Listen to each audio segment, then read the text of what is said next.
Hello friends, எல்லோரும் எப்படி இருக்கீங்க? நல்லா இருக்கீங்களா? வாங்க நம்ம இப்போ நெய் சிம்பிளாக எப்படி உருக்குறதுன்னு பார்க்கலாம். ஆடையை ஒரு மாதம் ஆடையை நான் ஃப்ரீசரில் சேமித்து வச்சுருந்தேன். அதை எடுத்து ஒரு 10 நிமிஷம் வெளியில் வச்சுருந்தேன். நல்லா உருகிருச்சு. இப்போ ஒரு கடாயில் போட்டு அடுப்பை பற்ற வச்சு ஒரு 10 நிமிஷம் அப்படியே ஆடையெல்லாம் நல்லா நெய்யாக உருகி வரும். அந்த மாதிரி கிளறி விட்டுக்கிட்டே இருங்க. அந்த ஐஸாக எல்லாமே உருகி இந்த மாதிரி வந்துடும்.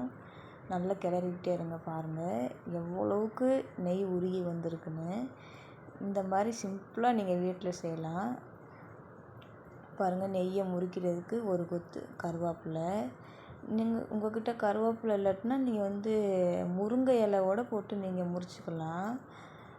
பாருங்கள், நல்லா கருவேப்பிலை போட்டிங்க, நல்லா முறிஞ்சிருச்சு. கருவேப்பிலை போடும்போது சேஃபாக நின்றுக்கோங்க, டப்புன்னு தெறிக்கும்.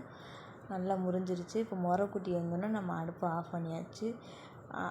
நல்ல நெய் ஆறினோன்னே ஒரு கிளாஸ் பவுலில் நான் மாற்றிட்டேன். பாருங்கள், எவ்வளோ ப்யூர் நெய் வீட்டிலே நம்ம செஞ்சாச்சு. கடையில் வாங்க தேவையில்லை. எனக்கு 300 கிராம் நெய் கிடச்சிச்சு. நான் ஒரு மாதம் ஆடையை சேமித்து வச்சதுக்கு. இந்த மாதிரி நெய் நீங்கள் வீட்டில் செஞ்சு பாருங்கள். செஞ்சு பார்த்துட்டு எனக்கு கமெண்ட் பாக்ஸில் கமெண்ட் பண்ணுங்கள்.